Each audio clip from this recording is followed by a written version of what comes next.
जाति की जनगणना कराए।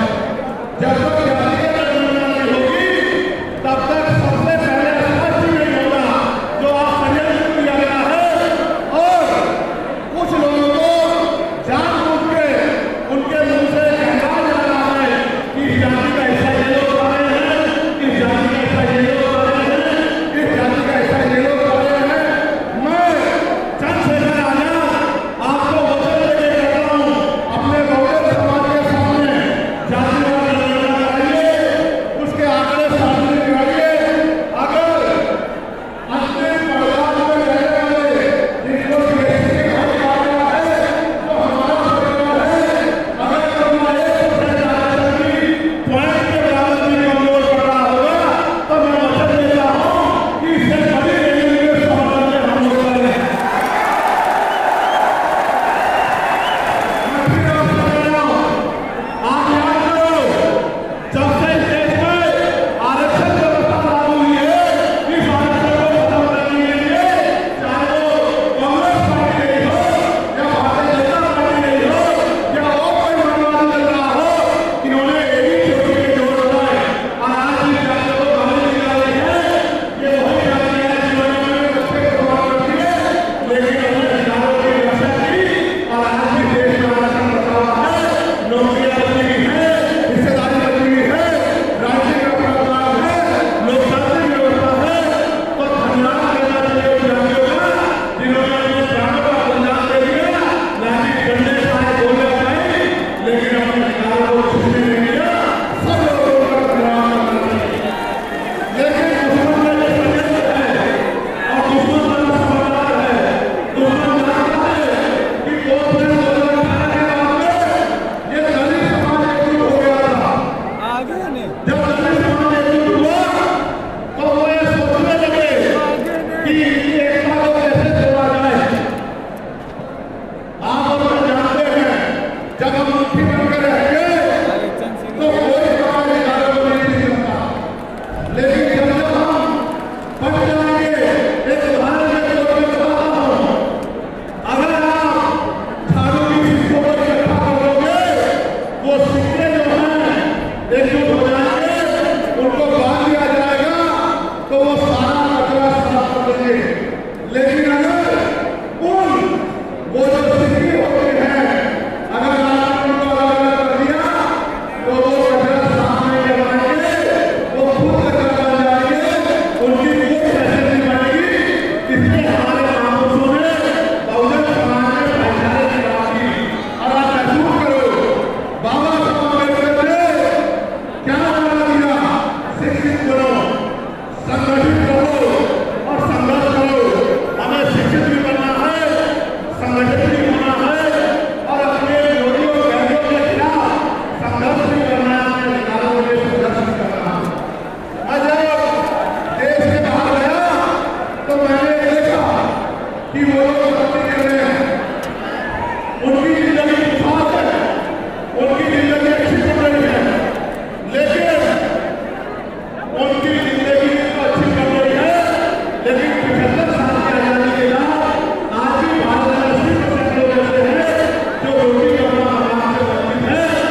उनके पूरी प्रगति में लाखों लाखों करोड़ रुपए मांग करते थे, लेकिन अगर आपको 10,000 रुपए का बिजली आती हो तो 10,000 रुपए का बिजली अगर आप नहीं दोगे तो मुसलमान के आपको जेल लगेगा, आप सरकार करेगी और आपके घर की पूरी भी करा देगी।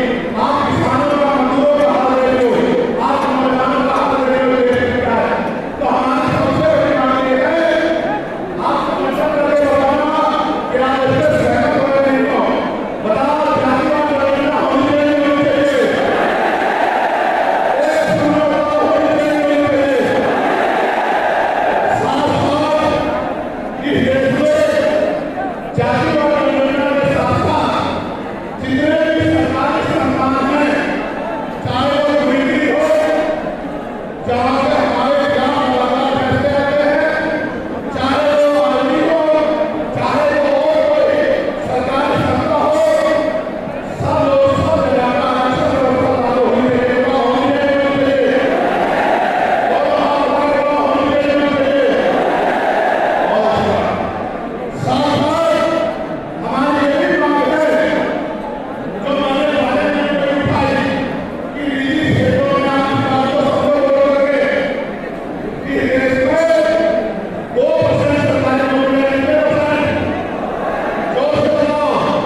कि